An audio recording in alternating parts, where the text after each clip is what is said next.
warahmatullahi wabarakatuh. Perkenalkan, nama saya Aldila. Pada channel ini yaitu Biologi Semoga.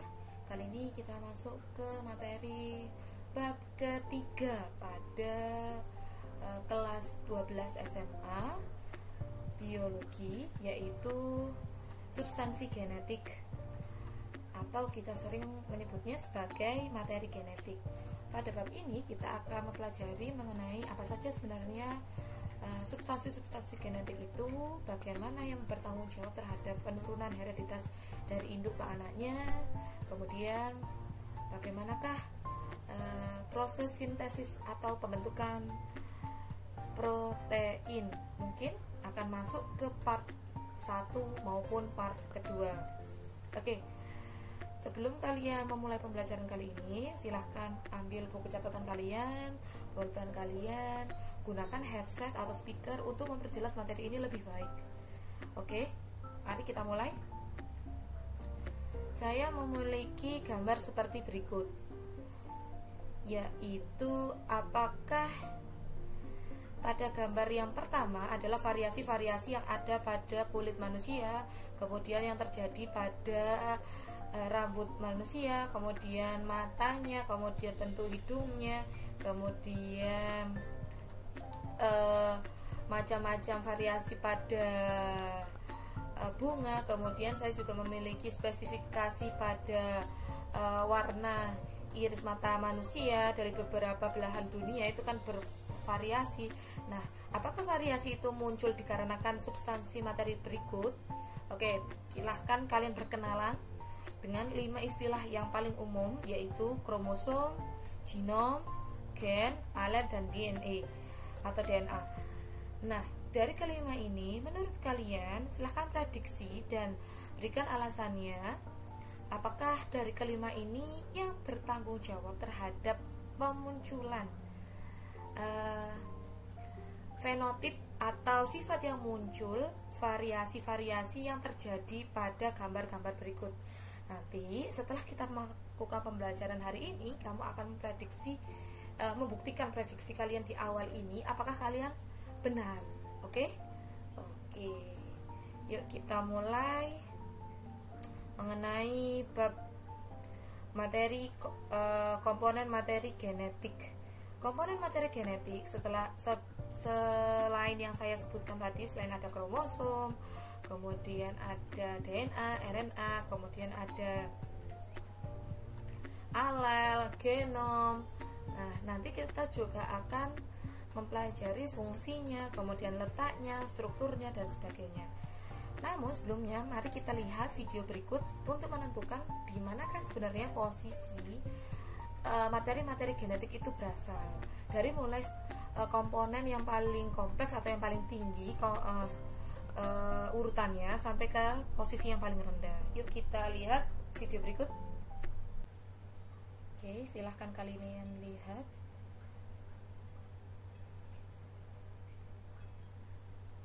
Dari dalam sel terdapat berbagai komponen, salah satunya adalah nukleus.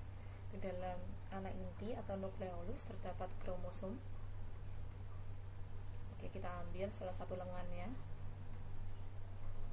Terdapat untaian panjang DNA, double helix, dan kita lihat bahwa di dalam double strand pada DNA itu terdapat komponennya, yaitu nukleotida, atau strukturnya adalah nukleotida. Jadi DNA terdiri dari berbagai macam atau polinukleotida.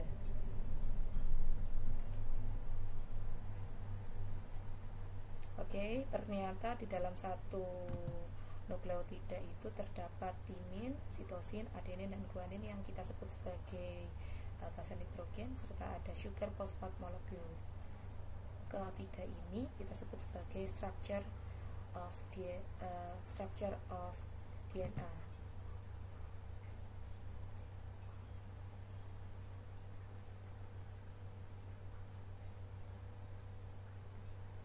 Kalau kita lihat secara detail, maka bentuknya akan seperti ini ya, yaitu gambaran di mana dia double strand atau double helix, yang dimana dia memiliki komponennya adalah fosfat, sugar, kemudian basa nitrogennya. Oke, setelah kamu menyaksikan video tadi, yaitu mengenai dimanakah sebenarnya posisi materi genetik itu di dalam tubuh kita, sekarang bisakah kamu menceritakan kembali bagaimanakah sebenarnya urutan komponen materi genetik itu tersimpan di dalam tubuh kita, dari urutan yang tertinggi atau yang umum sampai urutan yang terendah, atau yang paling spesifik itu di posisi yang kemana atau yang di mana. Nah, seperti itu.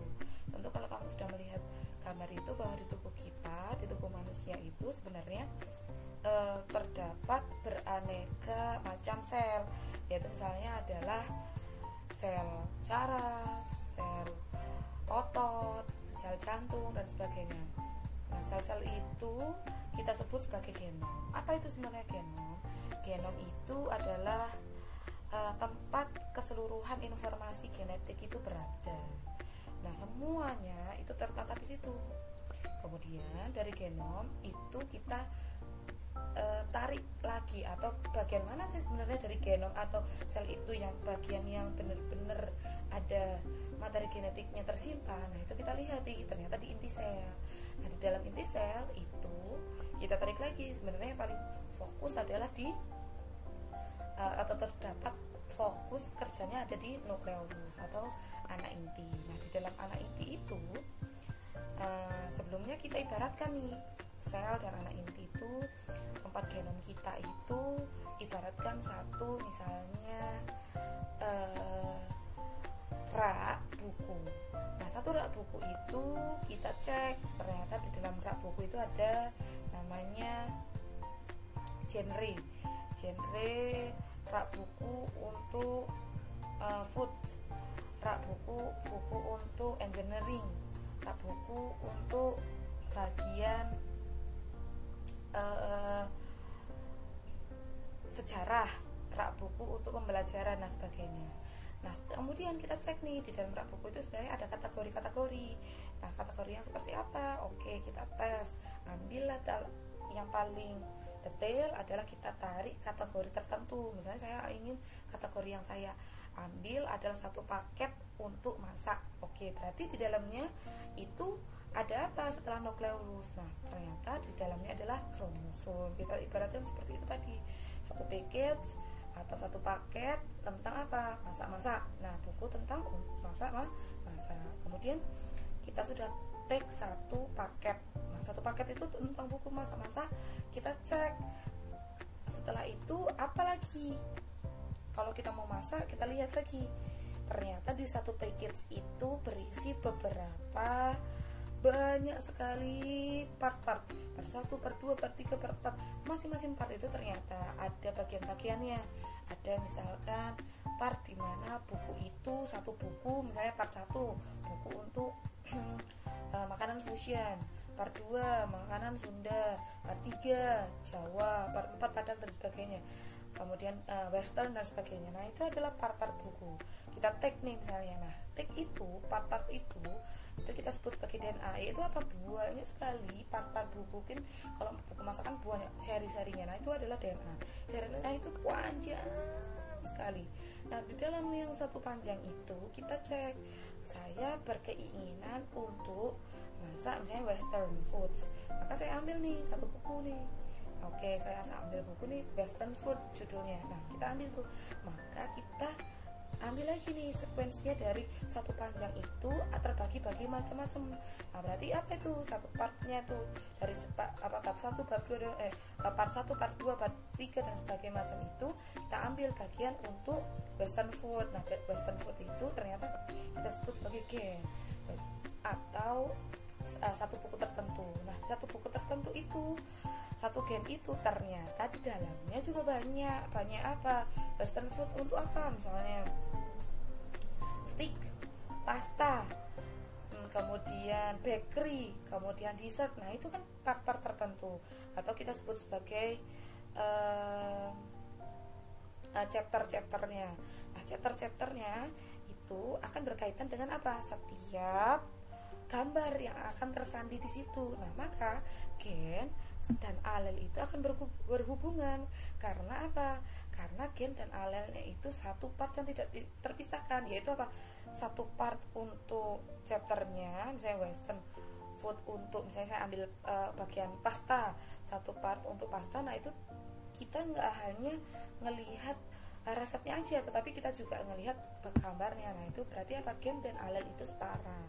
Kemudian gen dan alel setara, kita cek apalagi sih sebenarnya di dalamnya buku tentang pasta itu. Kita cek, oh ternyata di dalamnya bagian part pasta itu banyak sekali kata-kata atau paragraf-paragraf. Nah paragraf-paragraf atau kata-kata itu kita cek, misalnya pasta untuk waktu aglio olio misalnya, atau pasta fusilli, atau pasta apa. Nah itu bagian-bagian tertentu atau chapter atau subchapter tertentu di dalam pasta. Nah itu kita cek, itu adalah seperti kodon di dalamnya. Nah kodon itu tersandi atas kata-kata yang banyak.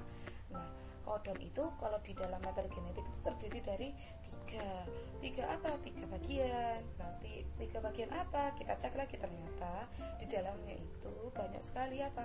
Huruf-huruf atau bahasa nitrogen. Nah seperti buku. Jadi kita analoginya seperti itu. Satu rak kita cek, ternyata ada package tertentu, package yang apa? Misalnya buku masak, kemudian buku masak kita cek lagi mau apa bukunya, ternyata banyak sekali ibaratnya bagian-bagiannya 1, 2, 3 dan seterusnya, banyak sekali. Itu kita cek, ternyata di dalam satu buku itu ternyata berhubungan dengan satu yang kita inginkan. Misalnya untuk apa? Untuk bagian untuk masak tertentu barat, kemudian masak western, kemudian atau western, kemudian kita masak Sunda khas-khasnya, atau Jawa Timur dan sebagainya. Dari situ kita tes, ambil satu buku, ternyata di dalamnya itu juga ada bagian-bagian chapter atau bab kita lihat, oh ternyata berhubungan dengan apa? Subchapternya atau gambarnya. Nah kemudian ketika berhubungan dengan gambarnya, maka kita cek, oh ternyata ada paragrafnya, kemudian atau paragraf atau kata-katanya itu juga ada apanya, huruf-hurufnya. Nah seperti itu. Nah kita cek, berarti dari apa? Dari sel, kemudian nukleus, nukleolus, kemudian kromosom, kemudian dari kromosom punya DNA, rantai DNA, kemudian dari rantai gen itu ada sequence gen yang banyak, kemudian gen itu berpasangan atau satu yang tidak terpisahkan dengan alel, jadi setara gen dan alel itu. Kemudian dari gen dan alel itu ternyata banyak kodon. Nah kodon-kodon itu ternyata mensandi bahasa nitrogen tertentu. Nah itu kamu bisa ceritakan lagi dalam apa? Dalam seperti ini. Silakan kamu ceritakan bagaimana sebenarnya urutan sampai ke bagian yang kamu terkecil. Nanti kamu bisa mengerti di manakah sebenarnya posisi kromosom itu kalau ada pertanyaan seperti itu. Nah posisi kromosom itu berarti di mana? Kalau kamu tarik tadi, oh ternyata di bagian apa? Di bagian sel bagian apa? Inti sel. Nah sel itu di mana? Sel tubuh kita. Nah seperti itu. Terus di manakah sebenarnya posisi sifat pembawa sifat atau hereditas setiap manusia? Kamu cek sebenarnya di mana nih kalau kita mau bahas bagian part mana yang mau kita cek lebih dalam, bagian apa, benar nggak bagian yang mana yang paling kita cek lebih detail atau lebih sering. Tentu saja kita lebih sering apa? Satu part itu, satu bagian itu dan gambarnya. Maka kita cek itu apa? Gen dan alelnya. Nah, seperti itu. Berarti kamu cek. Nah, kamu bisa cerita misalnya kalau di mana. Nah itu kamu bisa ceritakan sendiri. Oke, sekarang kita akan membahas mengenai struktur kromosom. Untuk bagian kromosom tentu kamu sudah ada gambaran bahwa kromosom itu merupakan double lengan, yaitu satu lengan dan dua lengan, di mana jika kamu melihat secara detail sebenarnya di dalamnya itu terdapat untayan panjang sekali benang-benangnya. Jadi ketika saya tarik misalkan seperti baju yang terdapat satu utuh, kemudian saya tarik benangnya bagian ujungnya, ternyata seperti ini. Nah kita lihat bahwa ada semacam benang-benang yang tebal sampai hingga yang tipis dengan berbagai macam struktur. Nah, inilah yang kita sebut sebagai struktur kromosom. Mari kita lihat benang-benang apakah yang dimaksud. Pertama kali ketika kromosom itu ditarik, maka benangnya akan lebih tebal. Artinya benang yang paling besar pada kromosom itu kita sebut sebagai kromatin fiber atau benang-benang kromatin. Nah, benang-benang kromatin itu terdiri dari untayan benang-benang yang menjadi satu, kemudian melilit, dimampatkan supaya apa? Supaya tidak terjadi pelepasan sehingga membentuk suatu kromosom. Nah, ketika benang-benang fiber kromatin itu atau benang kromatin itu saya tarik secara kuat sehingga diameternya akan jauh lebih berkurang, dalam artian lebih tipis lagi, maka kita bisa lihat bahwa di benang kromatin itu terdapat selenoid. Apa itu selenoid? Jadi selenoid adalah beberapa untaian yang dijadikan satu. Jadi ada beberapa untaian yang berukuran lebih kecil dibandingkan fiber kromatin itu dijadikan satu. Tujuannya untuk apa? Seperti kamu mengikat beberapa tali dijadikan satu, beberapa tali dijadikan satu, beberapa tali dijadikan satu, beberapa tali dijadikan satu, beberapa tali yang tadi dijadikan satu kembali. Nah, itu disebut apa? Selenoid. Nah, paham ya? Ketika selenoid itu saya tarik ujungnya lagi, saya perkecil lagi diameternya, maka kita akan menjumpai nukleosom. Apa itu nukleosom? Nukleosom itu untaian benang-benang yang jauh lebih kecil daripada selenoid. Jadi ada beberapa nih untaian benang, tetapi jumlahnya jauh lebih sedikit daripada selenoid. Jadi misalnya kalau selenoid kita perumpamakan gulungannya ada sekitar 100 gulungan benang-benang, maka dijadikan satu, maka yang kita sebut sebagai selenoid, maka nukleosom kita ibaratkan lebih kecil daripada 100 itu. Misalkan sekitar ada 60 atau 50 atau 40 untaian benang yang dijadikan satu, untaian benang 40 atau 60 jumlahnya, kemudian kita ikat menjadi satu. Nah, kita ikat jadi satu itu kita sebut sebagai nukleosom. Kemudian ketika nukleosom saya istilahnya lepas, saya preteli itu kemudian akan terlepas apanya? Pengikatnya. Siapa pengikatnya? Ternyata pengikatnya beberapa kumpulan dari benang tersebut atau untaian juntai dari benang tersebut ternyata terdapat pelekat. Pelekatnya siapa? Histon. Histon itu apa? Histon itu protein yang melekatkan satu atau beberapa, tidak lebih dari 2 atau 3 untaian benang tadi. Jadi ada histon, kemudian kita ikat benangnya. Ada histon, kita ikat. Ibaratnya itu awalannya. Histon kita ikat, histon kita ikat, histon kita ikat benangnya. Jadi ada benang, kemudian ada beberapa meter benang itu, kemudian kita ikat dalam histon. Itu ya protein histon. Nah, protein histon itu kemudian saya lepas, kemudian ada benangan halus lagi. Benang yang halus ini lagi saya akan tarik seperti inilah bentuknya, yaitu apa? DNA double helix. Kamu punya gambaran ya jadinya. Inilah adalah gambaran struktur kromosom. Nanti kita lihat detailnya seperti apa struktur kromosomnya itu. Nah, seperti ini. Ini adalah struktur kromosom. Kalau kamu melihat struktur kromosom secara detail, bentuknya seperti ini, itu ada bagian part-partnya. Part-partnya itu apa, Budila? Itu ada bagian di mana ada yang kita sebut sebagai P-arm and Q-arm. P-arm and Q-arm itu apa? Sebelumnya saya akan mengatakan dulu bahwa satu garis seperti ini kita sebut sebagai satu lengan. Satu lengan terdiri dari P-arm dan Q-arm. Jadi satu lengan itu kita hasilkan dari satu P dan satu Q. Nah, ketika ada 2P dan 2Q, maka kita tahu bahwa satu gambar kromosom itu terdiri dari, ya betul, 2 lengan. 2 lengan itu kita sebut sebagai sister kromatid atau kromatid saudara atau yang sama.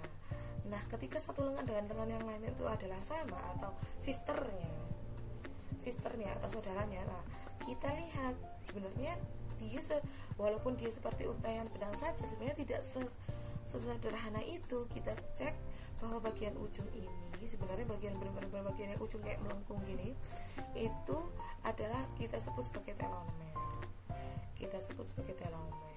Kemudian yang kedua, bagian yang tengah kita sebut sebagai sentromer. Apa itu center? Dari kata-kata center itu bagian tengah. Kemudian yang bagian yang ketiga kita sudah bahas sebelumnya, itu kita sebut sebagai P-arm atau pendek lengan. Sedangkan yang bagian yang panjang atau Q-arm itu kita tulis sebagai struktur yang keempat. Perlu diketahui baik P-arm maupun Q-arm itu merupakan pemodelan manusia. Artinya tidak 100% itu sesuai dengan gambar idealnya. Gambar ini merupakan struktur kromosom yang paling ideal atau yang paling bisa kita bentuk. Nah, seperti itu ya. Nanti kita lihat bentuk aslinya apakah benar-benar sesempurna ini kromosom di aslinya. Nah, kemudian yang bagian yang kelima adalah kinetokor. Apa itu kinetokor? Pelindung atau pelapis dari sentromer atau posisi yang kedua. Kemudian saya perlu informasi ke kalian semua bahwa seluruh bagian pada kromosom ini merupakan bagian yang peka terhadap warna. Maksud saya adalah warna.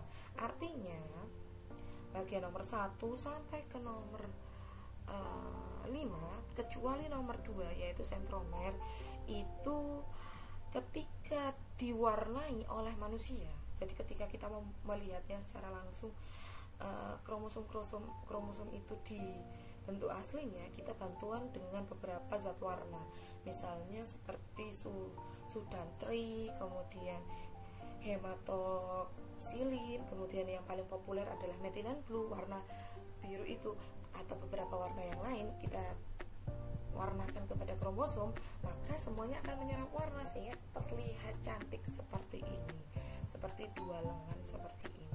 Tetapi nomor 2 adalah warna yang paling transparan karena dia non absorbing color, jadi dia tidak mampu menyerap warna di nomor 2, sehingga kita bisa tahu bahwa ini adalah senternya, ya ini adalah sentromernya, paham ya. Kemudian yang perlu saya garis bawahi di sini, ketika satu lengan P dan Q arm kita bentuk seperti ini atau kita lihat struktur yang seperti ini, yang perlu kamu ketahui lebih detail adalah benang kromonema seperti ini dan lokusnya. Jadi kita kalau lihat seperti ini sebenarnya nggak hanya sederhana seperti ini. Ketika kita lihat akan seperti ini. Apa ini Bu? Ini adalah matriks. Matriks itu adalah ruang kosong yang berisi gelik atau liquid. Jadi liquid mengarah ke gelik. Nah seperti itu. Maka kita lihat bagian dalamnya itu terdapat beberapa struktur. Yang saya mau tekankan di sini adalah struktur benang kromonemanya. Nah seperti ini, benang kromonema. Nah apa sebenarnya benang kromonema? Ini sebenarnya untaian juga, untaian spiral seperti ini, tetapi yang mengalami penebalan. Jadi ada beberapa seperti rambut itu sudah ada beberapa yang mengalami penebalan. Nah mengalami penebalan itu kita sebut sebagai kromonema. Nah sedangkan lokus itu kita sebut sebagai kromomer yang membawa sifat keturunan di area-area tersebut. Jadi area-area yang kita sebut sebagai lokus atau loci itu merupakan pembawa sifat keturunannya di situ. Kita bisa ngerti bahwa di bagian loci ini atau lokus ini, inilah yang pembawaan sifat itu. Nah itu yang saya akan tekankan. Kemudian ada beberapa zoom part of chromosome. Bagian yang mana Bu Dila? seperti yang kita tahu bahwa yang ini tadi, jadi untaiannya tadi dari untaian yang paling kecil atau paling tersederhana dari sebuah kromosom adalah DNA, untaian benang halus DNA. Nah, untaian benang halus DNA itu ketika kita cek ternyata ada loh yang kita sebut sebagai protein histon.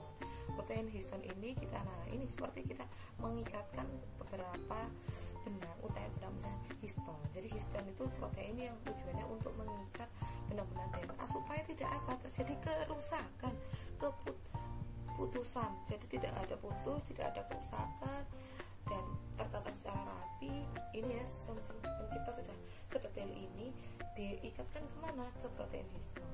Beberapa kumpulan protein histon itu akan menjadi satu, menjadi nukleosom. Nukleosom ini akan membentuk seperti ini: nukleosom 1, nukleosom 2, nukleosom 3. Buahnya kemudian membentuk seperti tabung yang kita lihat itu seperti benang, betul seperti benang, tapi dengan diameter yang agak lebih besar dibandingkan yang lain. Kita sebut sebagai chromatin fiber itu tadi. Chromatin fiber terus melikat, semakin banyaknya chromatin fiber kemudian dimampatkan menjadi dua lengan yang kita sebut sebagai kromosom. Ada beberapa part yang perlu saya tekankan, yaitu yang kita tadi sudah saya tekankan adalah chromonema. Ya, ingat tadi ya, chromonema itu ya, lingkarannya seperti ini atau benang-benang yang melingkar ini. Maka kita part itu ada chromomer. Chromomer itu sebagai orang itu mengatakan dia adalah loci atau bagian location tempat materi genetik itu berada. Loci 1, loci 2 atau chromomer 1, chromomer 2, di mana di dalamnya adalah adanya gen. Nah, kemudian di sini saya juga mempunyai bagian yang kita sebut atau sumpart dari bagian kinetokor. Kinetokor itu tujuannya adalah pengikatan. Sebenarnya pengikatan apa, Budila? Benang-benang spindle ketika nanti membelah. Jadi ketika nanti membelah, bagian mana yang akan menggulungkan benang atau bagian yang mana yang akan merentangkan benang spindle itu adalah bagian kinetokor. Ini ya, bagian kinetokor. Kemudian saya akan melakukan zoom part pada bagian kromosom, yaitu telomer. Seperti kamu lihat bagian ini, telomer young people jauh tebal dibandingkan old people. Artinya dari waktu ke waktu telomer ini akan semakin menipis. Ada yang semakin penipisan ini kita cek sebenarnya tujuan dari telomer itu apa. Tujuan yang pertama, dia itu mampu nge-freeze-kan siapa? Benang-benang fiber yang sudah banyak ini tadi. Nah, ketika mau di-freeze-kan atau mau diikat, ibaratnya kayak kita benang-benangnya sudah terlalu panjang supaya kita nggak berodoli atau kita nggak ada pelepasan, maka kita ikat ujungnya. Nah, inilah yang kita ikat itu ujungnya oleh telomer. Makin lama telomer ini akan berkurang kapasitasnya atau functionnya atau strukturalnya, maka fungsi dari kromosom tersebut akan juga menurun seiring dengan adanya perubahan usia. Paham ya sampai di sini? Oke.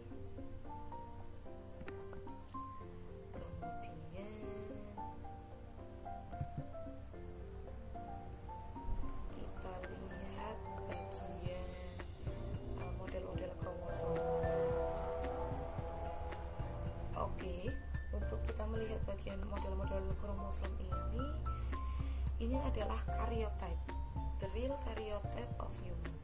Jadi real karyotype of human itu sebenarnya bentuk kromosom yang tadi ideal itu terdiri dari dua lengan yang terbaik, di mana sentromer ada tepat di bagian center, walaupun ada P-arm sama Q-arm, tetapi ada bagian yang jauh lebih berbeda daripada yang sebelumnya, yaitu apa? Ada bagian yang seperti ini, di mana sentromer berada di ujung pada bagian Q-arm. Ada juga yang sedikit seperti ini, di mana P-arm jauh lebih pendek, dengan benar-benar pendek banget dibandingkan Q-arm-nya. Oke. Ada beberapa banyak sekali type, maka kita bisa simpulkan bahwa ada model-model kromosom berdasarkan letak sentromernya. Ada sentromernya yang tepat mengolah di antara dua lengan kromosom tersebut. Ini sebenarnya ada ya, tapi saya menggambarkannya seperti ini. Maka kita, karena dia tengah-tengah seperti ini, kita sebut sebagai meta. Meta kan setengah ya, kamu masih ingat ya, kalau meta itu adalah setengah. Meta organisme pada virus berarti apa? Setengah organisme, setengah benda hidup. Kalau meta sentris berarti apa? Meta itu setengah, sentris itu meta itu setengah, sentris itu tengah. Maka apa? Tengah-tengah, setengah pada tengah, gitu ya. Oke ya, berarti kita sebut sebagai setengah pada tengah atau metasentris. Kemudian akrosentris dan bagian submetasentris, inilah yang sering dibingungkan oleh siswa. Apa bedanya? Kalau kamu cek, sebenarnya akrosentris sama submetasentris itu tidak jauh beda, di mana P arm sama Q armnya terlihat bedanya. Jadi kalau P arm itu lebih pendek daripada Q arm, tapi kita lihat letak sentromernya itu jauh lebih pendek di akrosentris dibandingkan submetasentris. Jadi ibaratnya kalau ini sekitar 20 cm, ini bisa sekitar 30 cm, bedanya tipis, tetapi ada loh bagian sentromernya ada bergerak sedikit, maka kita sebut sebagai akrosentris dan submetasentris. Kemudian tipe yang keempat adalah telosentris. Apa itu telosentris? Di mana dia tepat di mana? Di ujungnya saja, di ujung dari QR. Nah, seperti itu. Jadi kalau kita cara menghafalkannya adalah, ini adalah V, ini adalah G, ini adalah L, ini adalah I. Jadi seperti itu ya. Metasentris adalah V, akrosentris adalah G atau J, kemudian submetasentris adalah letter L, telosentris adalah letter atau huruf I. Nah, itu seperti itu. Oke. Itulah beberapa model kromosom berdasarkan letak sentromernya. Oke, kita sekarang masuk ke tipe-tipe kromosom. Kamu kan tadi sudah melihat the real karyotype of human. Jadi seperti itu. Nah, kalau kita acak-acak seperti itu, kita mau cek sebenarnya ini kan sebenarnya acak-acak ya. Ketika kita semprotkan satu warna yang saya sebutkan tadi seperti metilan blue, kemudian kita pakai beberapa warna yang lain seperti pewarna sudantri, kemudian hematoksilin, kemudian kalium iodida. Nah, itu beberapa warna itu benar-benar bervariasi warnanya, tapi sebenarnya itu warnanya itu satu tipe. Kalau kita mau menggunakan pewarna satu metilan blue, sebenarnya satu warna. Nah, ketika kita terbentuk seperti ini, kita bisa ngecek bahwa sebenarnya dia itu merupakan sepasang yang terdiri dari dua kromosom yang memiliki bentuk yang serupa. Jadi kalau misalnya bentuknya seperti ini, jumlahnya ada dua. Bentuknya seperti ini, jumlahnya ada dua. Bentuknya seperti ini, jumlahnya ada dua, atau kita sebut sebagai sepasang. Nah, kita hitung nih. Dari di sini kita hitung jumlahnya ada sekitar 22 pasang. Nah, 22 pasang itu sebenarnya itu adalah tipe autosom atau tipe kromosom yang menyandi. Seperti saya bilang bahwa kromosom itu adalah satu paket buku, seperti satu paket buku tentang kota-kota di dunia. Nah, itu satu paket ini adalah satu paket tentang tubuh kita. Ciri-ciri tubuh kita itu banyak semacamnya yang berjumlah 22 pasang. Artinya menyandi dari ujung kepala rambut kita sampai ujung kaki kita sebanyak 22. Apa buktinya? Misalnya bentuk rambut kita ada yang bergelombang, ada yang lurus, ada yang ngombak, ada yang keribu. Nah, seperti itu. Kemudian itu misalkan satu pasang. Kemudian ada juga yang menyandi, misalnya mata kita, mata hazel, mata brown, black eyes, kemudian olive eyes. Nah, itu sebenarnya satu, yaitu warna mata. Kemudian yang ketiga dan seterusnya. Jumlahnya ada berapa? 22 pasang autosom. Sedangkan yang ini Y itu artinya adalah tipe kromosom, yaitu gonosom, dari kata gonan, yaitu kelamin atau seks kromosom, artinya akan menyandi jenis kelamin kita. Jadi yang jumlahnya adalah sepasang, X dan Y kalau itu adalah laki-laki, dan X dan X adalah kalau itu perempuan. Sebenarnya apakah benar X dan Y itu sebenarnya kita saja yang membentuk seperti itu bentukannya. Kalau X dan Y itu satu panjang kromosomnya, satu lebih kecil, selalu akan berbentuk seperti itu. Maka kita daripada bingung, kita akan membentuk seperti X, yaitu seperti kromosom X. Kromosom kan seperti lengan yang berbentuk X ya, maka kita sebut X. Nah itu satunya ketika itu cowok atau laki-laki itu setengahnya, maka kita sebut sebagai Y. Maka dari keputusan dunia atau keputusan bersama, maka XY kita sebut simbol pakai laki-laki, sedangkan XX dua kromosom yang sama ditemukan, maka kita sebut sebagai perempuan. Maka kita bisa lihat rumus dari tipe kromosom. Ketika itu perempuan, maka ada 22 pasang autosom, maka pasang itu kita sebut AA, pasang autosom. Ingat, pasang autosom itu adalah AA. Jadi 22 pasang AA atau autosom plus XXXX itu adalah apa? Kode pada perempuan tadi. Maka jumlahnya berapa? Ini 22 ditambah 1, maka 23 pasang kromosom, 23 pasang K atau kromosom. Kalau ada pertanyaan juga nih, berapa sebenarnya jumlah non pasang atau tunggal single kromosom? Maka kalau single kromosom kita kalikan 2 atau kita jembrengkan 1, 1, 2, 3, 4. Nah kita hitung berarti berapa? 44A, artinya adalah satu kromosom autosom 44A plus XX, artinya 44 tunggal atau single autosom plus XX. Jadi berapa? 44, 45, 46, 46 tunggal kromosom. Nah itu adalah pada perempuan. Sedangkan yang laki-laki itu apa? Sedangkan yang laki-laki itu adalah 23 pasang dan 46 pasang digantinya XY. Begitu saja. Paham ya? Oke, sekarang kita akan membahas mengenai DNA.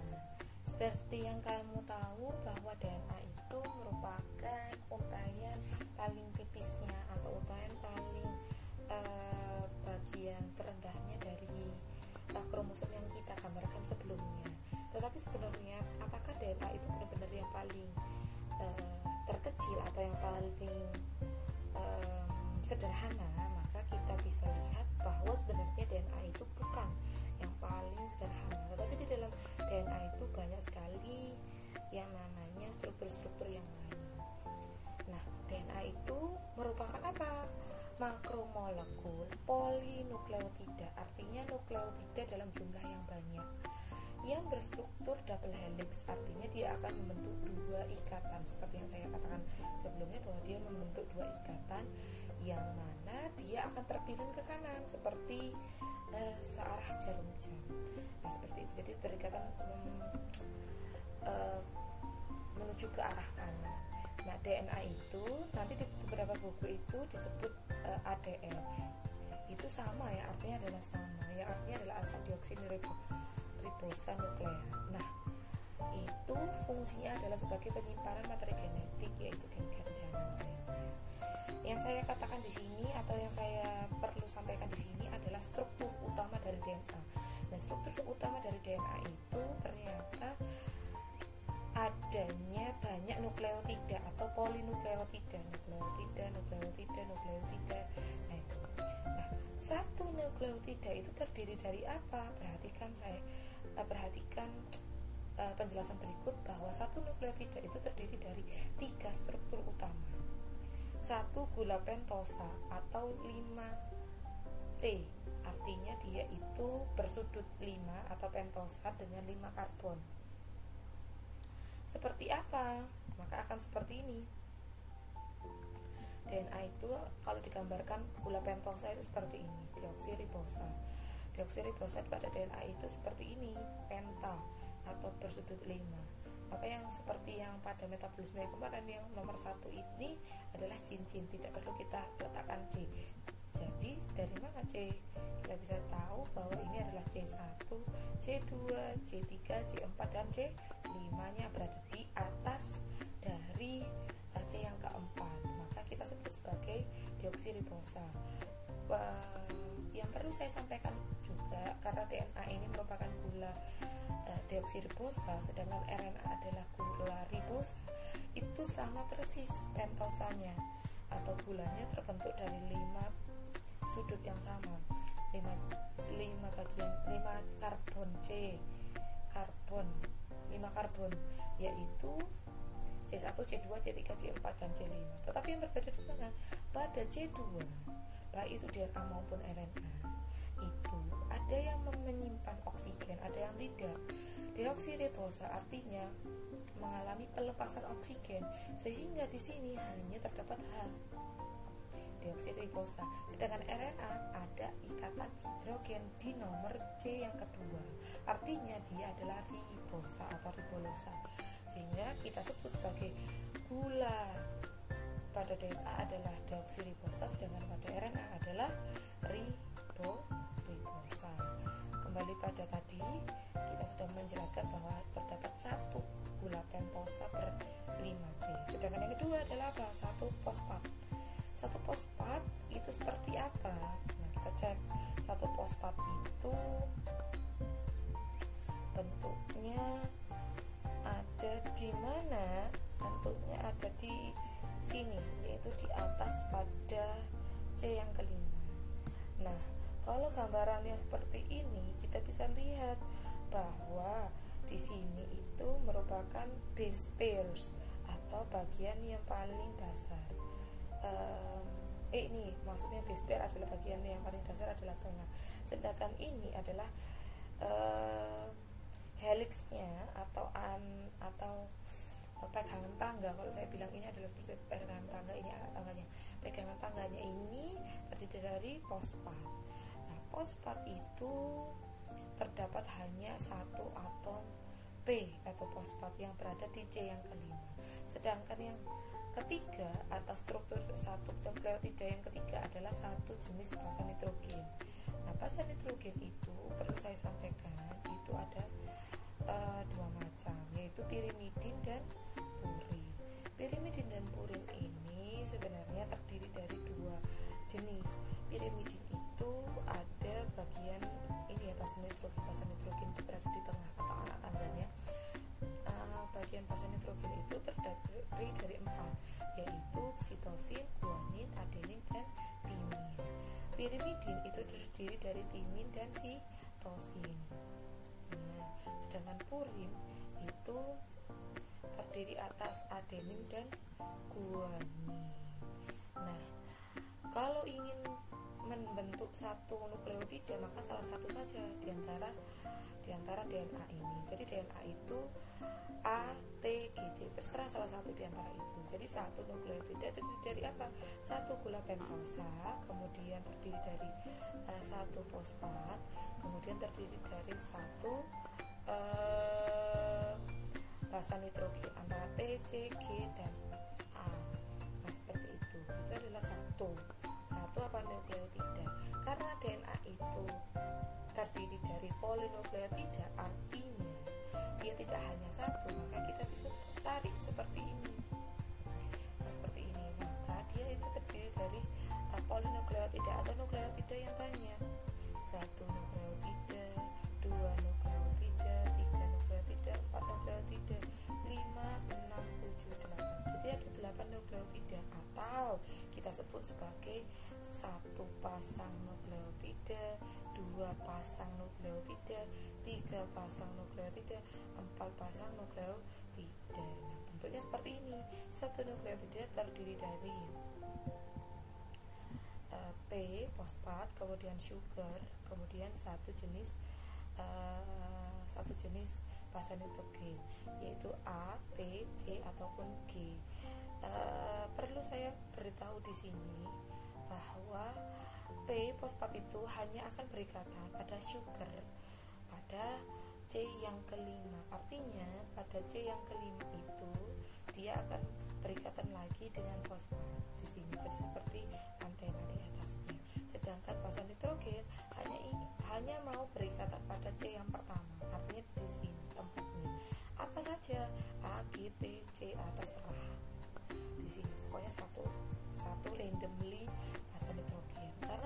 polinukleotida, artinya dia akan membentuk satu pasang nukleotida. Jadi satu pasang itu terdiri dari 2 nukleotida. Ketika mau berpasangan, apakah dia bisa berpasangan dengan terserah? Tidak bisa. Maka ada aturannya. Aturannya seperti apa? Aturannya adalah seperti ini. Jadi ketika dia DNA, maka aturannya adalah adenin hanya mau berikatan dengan D, sedangkan G hanya mau berikatan dengan C. Nantinya RNA juga sama, hanya saja timin harus kita ganti dengan urasil, itu saja. Dengan lebih cepat, maka saya akan menggambarkan sebagai berikut. Apa itu menggambarannya? Saya akan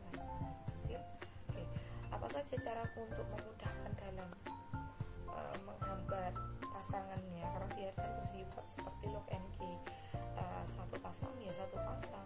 Maka cara menghafalkannya adalah apple tree, satu pohon di mana satu pohon itu terdapat apelnya. Maka apa apple tree? Adenin dan pasangannya adalah timin, apple tree. Sedangkan G dengan C itu adalah guanin dan sitosin. Maka saya mengatakan bahwa satu mobil, misalnya saya punya satu mobil seperti ini ya, satu mobil. Oke, satu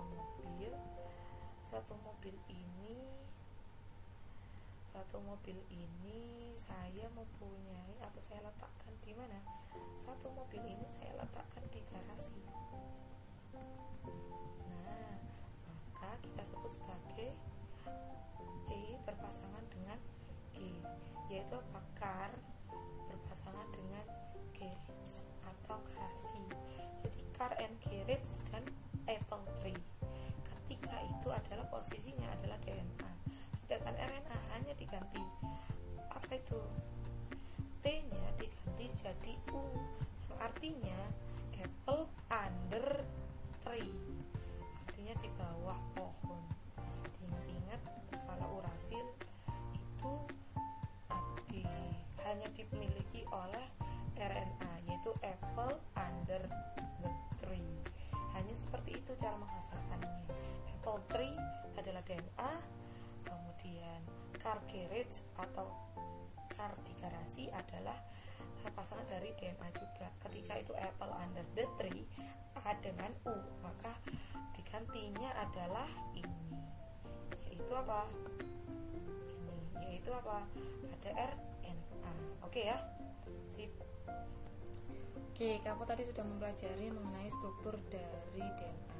Nah, DNA seperti yang saya katakan tadi terdiri dari strukturnya adalah satu nukleotida. Nah, ketika satu nukleotida itu karena struktur aslinya adalah polinukleotida, maka kita sewajarnya akan membentuk suatu banyak nukleotida. Jadi satu nukleotida, kemudian 2 nukleotida, 3 nukleotida, jadi seperti ini dan seterusnya akan membentuk seperti ini yang panjang sekali. Nah, nukleotida ini karena dia polinukleotida, maka akan berikatan dengan nukleotida yang lain. Maka kita sebut sebagai apa? Satu pasang nukleotida, satu pasang nukleotida. Yang nantinya pasangan nukleotida 1, pasangan nukleotida 2, pasangan nukleotida 3 akan diikat oleh ikatan yang lain, akan membentuk double helix. Yang akan saya tekankan di sini bahwa sebenarnya pada DNA itu memiliki sifat antiparalel. Apa itu antiparalel? Ketika dia di double helix, maka kita bisa lihat bahwa saya seumpamakan di sini adalah helix yang pertama, merupakan lengan yang pertama yang merupakan adalah untaian yang pertama, yang di sini adalah untaian yang kedua yang nantinya akan berpilih menjadi double helix kan. Nah, untaian 1 dan untaian 2 itu adalah paralel satu dengan lainnya, artinya berbeda. Kenapa saya bilang di sini adalah yang pada pertama ya, pada untaian yang pertama disebut ujung 5' atau 5 aksen, sedangkan yang di sini adalah ujung 5 aja ya supaya serentak pakai prime. Jadi apa yang disebut sebagai 5 prime dan 3 prime itu berkaitan dengan C-nya, posisi yang keberapa. Jadi ujung 5 prime artinya fosfatnya itu berada di nomor kelima, C1, C2, C3, C4 dan C5. Artinya satu nukleotida itu seperti ini. Dan C1-nya itu dilekati oleh basa nitrogen. Nah, sedangkan satu nukleotida yang lain akan seperti ini, nukleotida yang lain akan seperti ini juga. Artinya nanti C3 ini dan C5 ini akan berkaitan satu dengan yang lainnya. Nah, seperti ini nantinya. Supaya apa? Supaya ada ikatan hidrogennya. Nah, akan membentuk satu untaian. Nah, seperti ini. Nah, ketika itu berarti kita awali dari fosfat di ujung 5 prime. Nah, nanti di akhirinya pasti tidak ada fosfat di nomor 3. Artinya nomor 3 itu kosong, tidak ada fosfat maupun tidak ada ikatan hidrogennya. Kosongnya di mana? Di nomor ketiga atau CT3. Maka ujung yang terakhir pada untaian yang pertama maka 3 prime. Jadi ujung yang pertama adalah terdapat fosfat, kita sebut sebagai 5 prime. Maka yang ujung yang terakhir atau 3 prime itu tidak terdapat apapun itu, baik itu ikatan hidrogen seperti ini maupun fosfat. Nah, sedangkan ujung yang kedua maka nukleotidanya akan berbalik. Kenapa? C1, C2, C3 nya seperti ini. Karena kalau kamu tahu bahwa cincinnya yang pada pertama itu ada di atas, menghadap atas, sedangkan yang kedua itu akan menghadap ke bawah. Kenapa? Karena C1 yang berikatan dengan basa nitrogen pada satu nukleotida yang pada untaian yang pertama harus bertemu dengan untaian yang kedua sama persis pada C1-nya. Kalau ini posisinya sama, apakah bisa? Pasti akan membelakangnya dan akan sulit. Maka dari itu akan harus apa? Harus diputar membentuk seperti ini. Nah, kalau seperti ini akan bertemu pasangannya, basa nitrogennya tadi, C dengan G, A dengan T tadi. Nah, seperti ini. Alhasil P-nya akan di bawah. Kenapa? C1-nya letaknya di sini. Kenapa? Seperti antenanya ada di bawah, sedangkan yang bagian yang kosong berarti di nomor berapa? 3, yaitu C yang ketiga. Maka ujung 3 prime diawali dari kosong ujung 3 prime, maka di sini akan ada fosfatnya di ujung nomor 5. Maka di sini akan ada apa? Berikatan dengan nomor 3, di sini juga akan berikatan dengan nomor 3 dan seterusnya. Nah, di sini pasti akan diakhiri di nomor yang ke-5. Maka di sini diawali dari kekosongan 3 prime dan adanya fosfat di ujung 5 prime. C1-nya tetap akan bergabung antara satu nukleotida dan satu nukleotida satu pasang. Jadi inilah yang kita sebut sebagai double helix. Kalau kita melihat seperti ini, ini benar dibalik. Ini satu nukleotida. Yang perlu diketahui adalah jangan pernah salah menyebutkan nukleotidanya. Jadi ini adalah satu nukleotidanya, ini adalah satu nukleotidanya, satu nukleotidanya. Yang ini apakah nanti ada fosfat? Ketika ada fosfat di sini, ketika ada fosfat di sini, ketika bergabung seperti ini, apakah ini masuk dalam nukleotida yang ini? Tentu saja tidak. Kenapa? Karena fosfatnya ada di C5. Jadi jangan seperti ini, jangan terkecoh. Maka yang betul adalah ini. Nah, oke, dan oke, sip. Oke, seperti itu. Kalau kita lihat seperti ini, maka kita bisa tahu bahwa benar-benar ini adalah antiparalel. 5 prime ke 3 prime, 3 prime ke 5 prime. Yang ini adalah untaian yang pertama, untaian yang kedua, maka kita sebut sebagai double stranded atau double helix DNA. Perlu saya ketahui, kalian ketahui bahwa pada anak tangga atau ikatan hidrogen itu kan tadi spesifik antara T dengan A atau 3 dengan C dengan G atau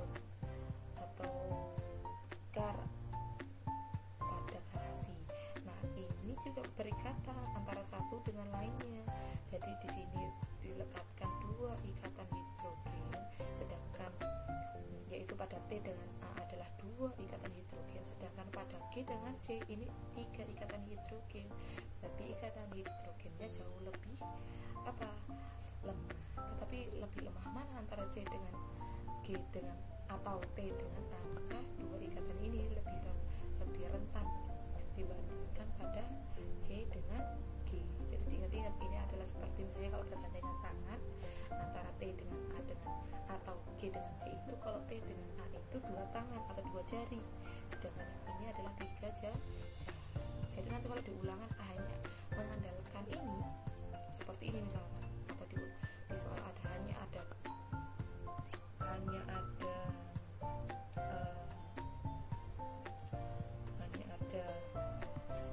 ikatan hidrogen ya, tanpa ada jenis basa nitrogen ya, maka seperti ini misalnya ada 3, maka ada 3 seperti ini, maka apa?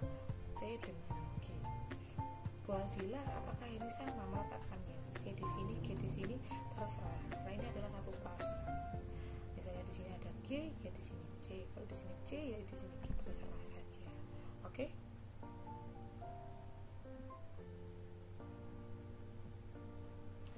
Maka kita bisa tahu bahwa ikatan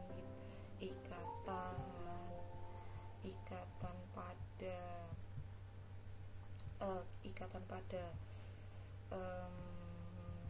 DNA itu double helix. Sekarang Budila punya gambar seperti ini. Bisakah kamu meletakkan di manakah 5' dan 3' nya? Ingat tadi kan antiparalel. Oke, kalau seperti ini nanti di soal itu biasanya akan datar atau dilurusin. Tapi sebenarnya kan dia helikal. Maka bagaimana cara untuk mengetahui antiparalelnya? Ya, misalkan kamu tulis di sini adalah untaian yang pertama, di sini adalah untaian yang kedua. Artinya dia pasti akan berbalik atau antiparalel. Di sini taruhlah yang pertama adalah berdasarkan dari 5', ujung 5'. Maka manakah ujungnya? Bukan seperti ini. Maka kita lihat untaiannya. Strip. Maka untaiannya pada ini adalah 3'. Begitu caranya. Sedangkan yang ini, maka ujungnya ketika ini sudah 5', di sini ada 3'. Maka dari mana? Nah, seperti ini kita lihat. Sampai di sini ini adalah ujung dari 5'. Ini adalah sekilas atau detail dari DNA. Silakan kalian tulis dan pelajari lebih lanjut. Baiklah, sekarang kita akan membahas mengenai RNA. RNA itu adalah bentuk lain dari DNA, dimana kalau DNA itu adalah double helix, maka kalau RNA itu adalah single helix. Artinya pada bagian struktur itu sebenarnya tidak jauh beda dari DNA. Contohnya adalah kita mengetahui yaitu gulanya itu terdiri tetap 5 pentosa 5C, C1, C2, C3, C4, C5. Hanya saja pada C yang kedua itu terdapat selain hidrogen ada ketambahan oksigen, sehingga menjadi satu nukleotidanya adalah terdapat oksigen dan hidrogen di atom yang ke C2. Gulanya kita sebut sebagai gula ribosa. Nah, untuk struktur yang lain yaitu masih sama, terdapat fosfat di 5C, kemudian ada pada bagian C yang pertama ada juga basa nitrogen. Hanya saja untuk basa nitrogen seperti yang kita sudah bahas itu FO3 nya, T-nya atau timinnya itu diganti menjadi U atau urasil. Lihat di sini ya. Maka timin diubah menjadi urasil, yang artinya adalah apple under the tree, di bawah pohon. Jadi A dengan U dan ini yang tetap. Kar di garasi, maka apa? Sitosin dan guan. Nah, seperti itu. Oke, sekarang lihatlah 1 nukleotida, kemudian 2 nukleotida, 3 nukleotida 4 nukleotida dan seperti itu. Sebenarnya ini urutnya. Nah ini maka kita tahu bahwa dia hanya ada satu untaian atau single helix. Nah single helixnya itu maka kita bisa lihat dari manakah ujungnya untuk fosfatnya itu, maka berada di 5C. Maka kita bisa tahu bahwa ini adalah ujungnya adalah 5 prime. Maka nanti di akhirnya 1 nukleotida, 2 nukleotida, 3 nukleotida, 4 nukleotida dan seterusnya. Di sini karena kosong pada bagian yang ketiga, maka ini seperti ini ya. Nah, ini oke. Ini dengan ini. Nah, satu C yang ketiga dengan C yang ketiga pada titik kan berhubungan ya. Maka pada C yang ketiga yang terakhir di ujung paling ujung itu tidak berhubungan dengan siapapun, maka di sini disebut sebagai ujung 3 prime. Nah seperti itu ya. Kemudian kita tahu bahwa ada 3 jenis RNA. RNA apa? mRNA, rRNA, tRNA. Sebenarnya banyak istilahnya, tapi kita sepakati bersama gunakan bahasa ini untuk memudahkan kalian dalam mengerjakannya secara serempak dengan teman-teman yang lain. Maka mRNA, messenger RNA. Ada yang menyatakan ini adalah RNA duta atau RNA-D. Maka dari itu kita ambil garis tengahnya, maka harus sama semuanya, yaitu mRNA, messenger RNA. Kemudian rRNA. Maka di sini kita bilang kalau ini adalah ribosomal RNA. Maka apa? rRNA. Maka di sini juga ada transfer RNA. Artinya kita akan sebut sebagai T dari kata transfer, maka adalah transfer tRNA. Oke. Maka ini bentuknya. Kalau nanti ada soal gambarkan 3 jenis RNA, maka gambarnya akan seperti ini.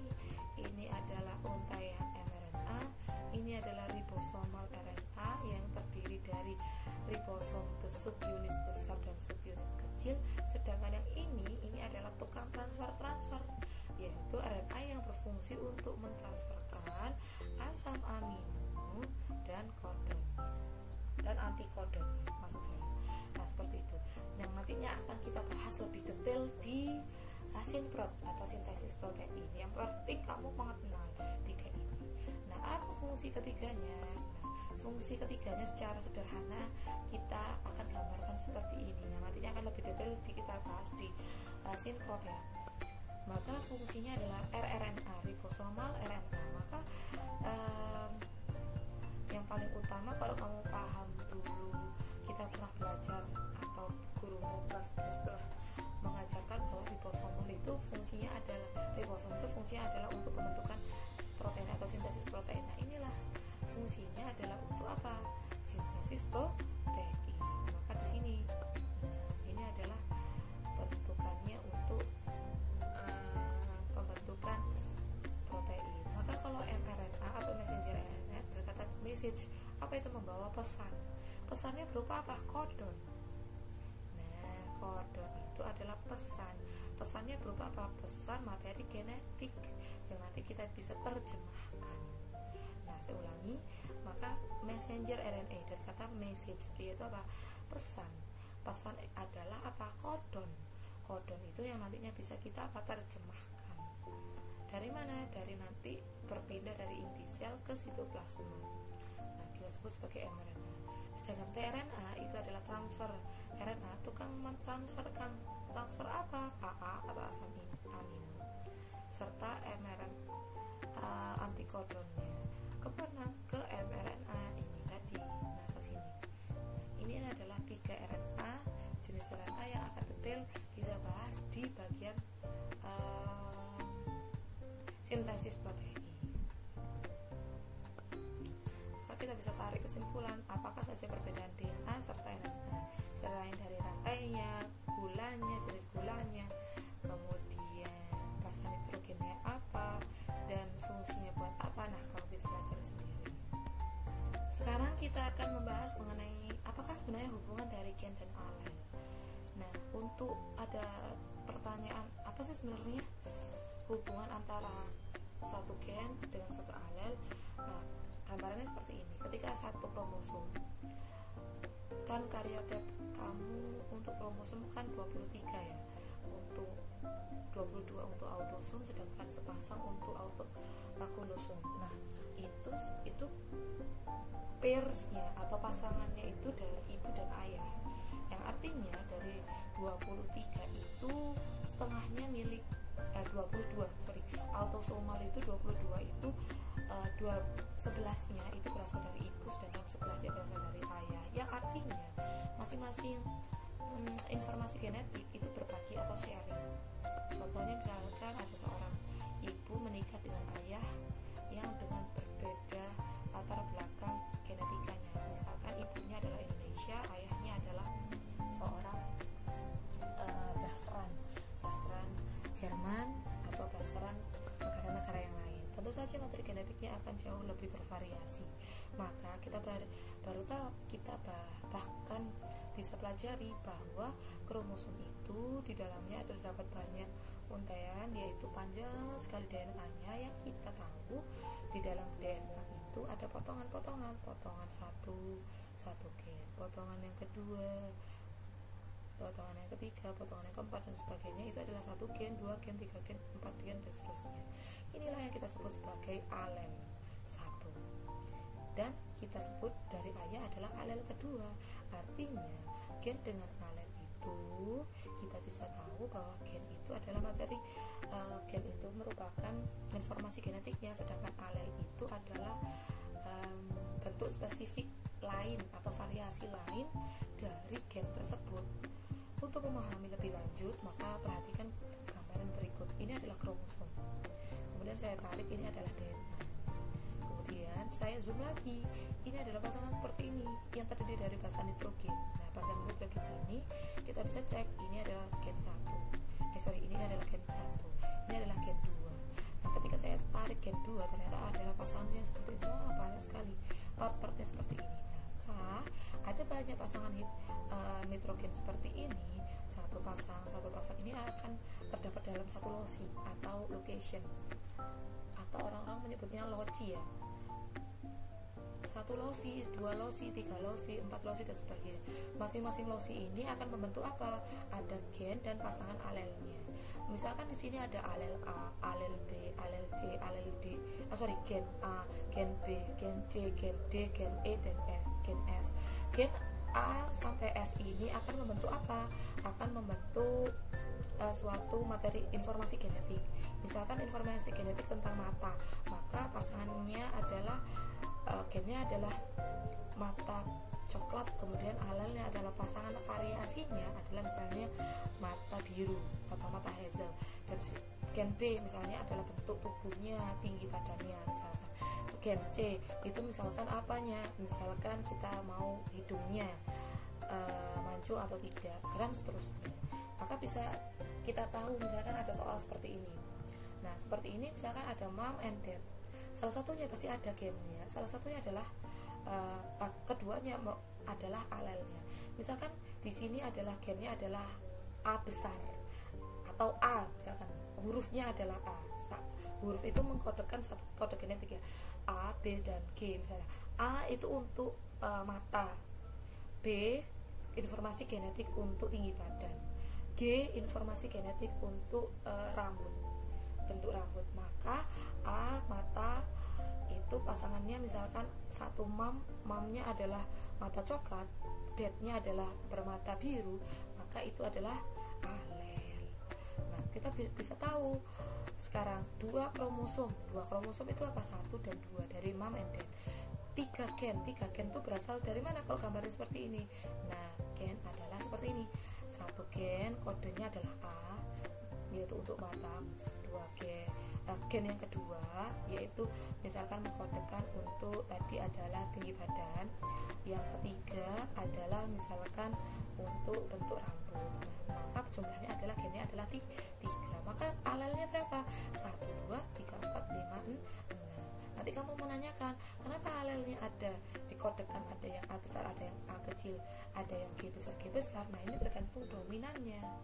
Dominannya itu biasanya kita tuliskan adalah huruf I besar, sedangkan yang resesif kita tulis A kecil. Artinya misalkan di sini adalah untuk mata, maunya tadi adalah coklat, date-nya tadi adalah biru, maka yang dominan adalah mata biru dari fathernya.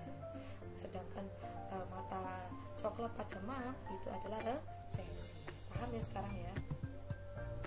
Maka kita bisa tarik kesimpulan bahwa apakah sebenarnya perbedaan antara gen dan versus alel kayak itu adalah specific traits. Ingat-ingat itu aja, dia itu adalah specific traits yang artinya dia mengkode informasi genetik. Sedangkan alel itu adalah bentuk lain dari variasi suatu gen yang mana kamu tahu dia adalah pasangan yang spesifik dari gen tersebut. Kalau gennya tentang mata, warna mata, ya alelnya berkaitan dengan warna mata. Kalau gennya berkaitan dengan tinggi badan, maka alelnya juga akan tinggi badan. Hal ini berkaitan misalkan pada kata ini adalah mata ya. Oke, sekarang perhatikan gambar berikut. Misalkan saya mempunyai variasi pada eye color blue, green, brown, grey, atau kita menyebutnya adalah hazel ya. Jadi kalau grey itu atau keabu-abuan itu ngomongnya adalah hazel. Jadi ada blue, green, brown, kemudian ada hazel. Nah, kebetulan misalkan dominan entah dari ibu atau entah dari ayah itu adalah dominannya adalah blue. Sedangkan resesifnya misalkan adalah green. Resesif atau opsi lain ya, kita sebut sebagai yang titik rendah dari genetiknya. Nah, itu kita gambarkan atau kita kodekan B besar misalkan untuk yang dominan, B kecil untuk yang resesif. Maka kita lihat pasangan-pasangan di sini adalah kita sebut sebagai variasi dari genetik, variasi dari pasangan gen atau pasangan alel-alelnya. Kalau di sini adalah dominannya adalah blue, maka di sini pasangannya adalah resesif, maka kita bisa lihat maka blue dan blue-nya adalah dominan, maka 50% nantinya akan blue. Sedangkan 50% yang lain misalkan bisa jadi dia green. Tetapi yang akan sering muncul adalah 50% bisa jadi di sini hanya sekitar 25%-nya saja. Dan untuk mata coklat atau mata hazel itu juga 0%. Nah, seperti itu. Oke, sekarang kita akan masuk ke bagian replikasi DNA. Replikasi DNA dari kata replication. Apa itu replication? Itu adalah penggandaan. Jadi nanti itu kita wajib harus menggandakan DNA kita. Untuk apa? Tujuannya nanti dalam proses sintesis protein yang akan kita bahas pada video berikutnya. Nah, sintesis sebelumnya kita akan mempelajari mengenai replikasi DNA. Nah, perhatikan animasi berikut. Replikasi itu adalah mereplika, membentuk hal yang sama dengan induknya atau cetakannya. Nah, seperti itu ya. Nah, seperti ini misalkan bagaimana caranya? Nah, seperti ini. Dari awalnya adalah double helix, kemudian dipecah, kemudian akan membentuk yang baru. Nah, seperti ini. Nah, kalau bentukannya seperti ini atau caranya seperti ini, dari yang tadi yang awalnya adalah double helix kemudian dipecah, yang satu adalah berasal dari old DNA kemudian akan membentuk new DNA dan new DNA, maka kita sebut sebagai teori semi konservatif. Semi konservatif itu bagaimana? Ini adalah kita sebut ya. Kita ambil ini. Oke. Maka kalau semi konservatif itu seperti ini, persis seperti animasi pada ini. Yang artinya nanti akan ada yang namanya old DNA serta ada old DNA. Salah satunya mempunyai old DNA, kemudian salah satunya yang lain akan mempunyai new DNA dan ada juga new DNA. Seperti semi konservatif ini, yaitu di sini adalah mempunyai double helix. Double helixnya itu dipisah satu persatu, jadi ada dua untaian. untaian yang pertama dan untaian yang kedua kita sebut sebagai old DNA 1 dan old DNA yang kedua. Nantinya dari masing-masing old DNA ini akan membentuk, iya betul, new DNA 1 yang nantinya akan berpilin. Nantinya akan berpilin, dan nantinya ini juga ada new DNA yang kedua, nantinya mereka akan berpilin. Seperti itu. Kemudian konservatif. Kalau konservatif gambarnya seperti ini, bagaimana ini berarti? Nah, kalau konservatif itu awalnya terdapat double helix DNA. Kemudian untuk membentuk yang baru, maka tidak ada hubungannya dengan old DNA. Maka di sini adalah old DNA pasangan. Nah, akan membentuk yang baru. Begitu saja, iya. Jadi langsung pasangannya adalah baru. Nah, seperti itu. Sedangkan yang dispersif, nah untuk dispersif ini kombinasi antara semi konservatif dengan konservatif. Apa itu dispersif? Itu ketika saya mempunyai double helix, maka saya akan berbagi potongan atau fragmen. Potongan apa? Old DNA. Jadi di sini ada old DNA, kemudian di sini juga ada old DNA, kemudian di sini ada old DNA. Saya pecah untuk mana? Untuk kedua jenis DNA, yaitu adalah DNA yang baru maupun DNA yang lama. Jadi akan membentuk apa? Membentuk dua dari potongan tersebut. Jadi di sini ada old DNA, di sini ada new. Kemudian di sini ada old lagi, kemudian new lagi.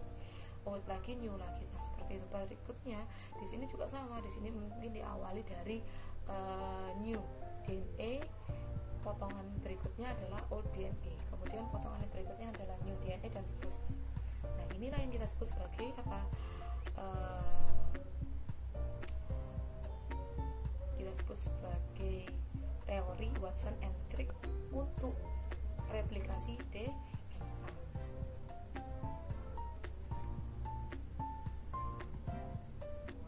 Nah, untuk kembali pada gambar yang tadi, bisakah sudah kamu menjawab pertanyaan yang sama seperti yang di awal? Manakah yang menyebabkan variasi tersebut A, B, C, D, dan E? Nah, maka yang benar adalah menyebabkan berbagai variasi itu kode genetiknya di mana? Betul sekali, kode genetik yang akan menentukan itu, misalnya warna kulit, maka akan dibentuk oleh gen. Nah, nanti akan apa? Variasi-variasi yang lain atau pasangan-pasangan yang lain terjadi ketika ada mix apa? Perkawinan, acak, maka akan membentuk alel yang berbeda-beda, semakin bervariasi pasangan dari gen tersebut. Paham ya sekarang? Oke. Terima kasih atas perhatiannya. Untuk bagian part pertama kita sudah mempelajari mengenai materi genetik. Untuk part yang kedua kita akan membahas lebih detail mengenai sintesis protein. Jangan lupa di share, kemudian jangan lupa untuk di subscribe channel ini untuk tidak ketinggalan materi berikutnya. See you. Wassalamualaikum warahmatullahi wabarakatuh.